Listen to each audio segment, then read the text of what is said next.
ఆకాశం కిటికీలను తాకే ఒక ఎత్తైన కొండ ప్రాంతంలో స్వప్న మరియు హరిత అనే ఇద్దరు విడదీయరాని స్నేహితులు నివసించేవారు. స్వప్న మనసు ఉరకలేసే నదిలాంటిది. ఎప్పుడూ కొత్త సాహసాలను వెతుకుతూ ఉండేది. హరిత ప్రశాంతమైన సరస్సులాంటిది, లోతైనది మరియు శ్రద్ధగలది. ఒకరోజు వారి స్నేహితులు స్వప్నను సరదాగా సవాలు చేశారు. నువ్వు ఒంటరిగా గరుడ శిఖరం ఎక్కగలవా? దాని మంచు శిఖరం ఎండలో ప్రమాదకరంగా మెరుస్తోంది. నేను ఎక్కగలను అని స్వప్న తక్షణమే ప్రకటించింది. ఆమె కళ్ళు ఉత్సాహంతో మెరిశాయి. హరిత ఆమె చేయి పట్టుకుని, స్వప్న, అది చాలా ప్రమాదకరం, మంచు జారుతుంది అని హెచ్చరించింది.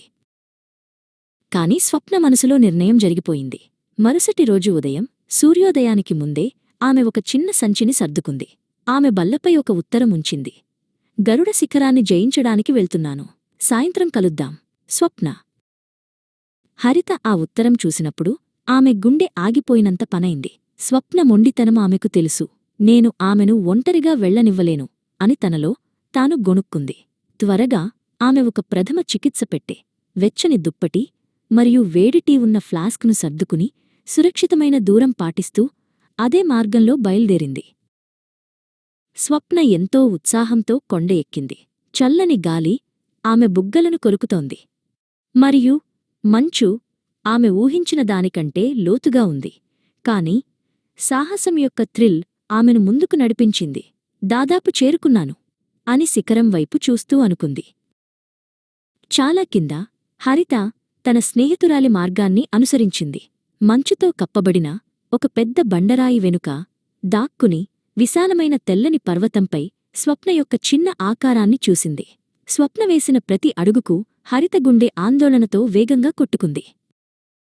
అకస్మాత్తుగా స్వప్న శిఖరాగ్రానికి చేరువవుతున్నప్పుడు ఆమె కాలు దాగి ఉన్న మంచుగడ్డపై జారింది. ఆమె కిందకి దొర్లుకుంటూ పడిపోయింది. ఆమె కాలు రెండు పదునైన రాళ్ల మధ్య బాధాకరంగా ఇరుక్కుపోయింది. నొప్పితో ఆమె గట్టిగా అరిచింది. ఆమె అక్కడే చిక్కుకుపోయింది.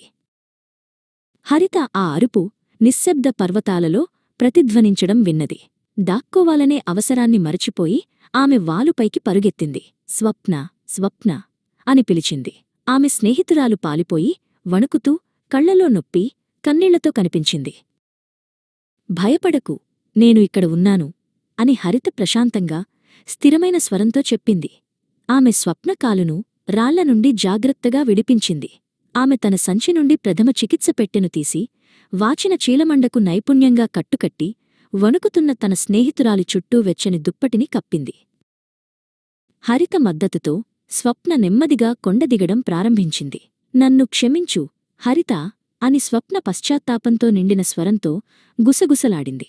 నేను చాలా అవివేకంగా ప్రవర్తించాను. హరిత ఆమెను గట్టిగా పట్టుకుంది. పర్వాలేదు, మనమిప్పుడు కలిసి ఉన్నాం. అదే ముఖ్యం.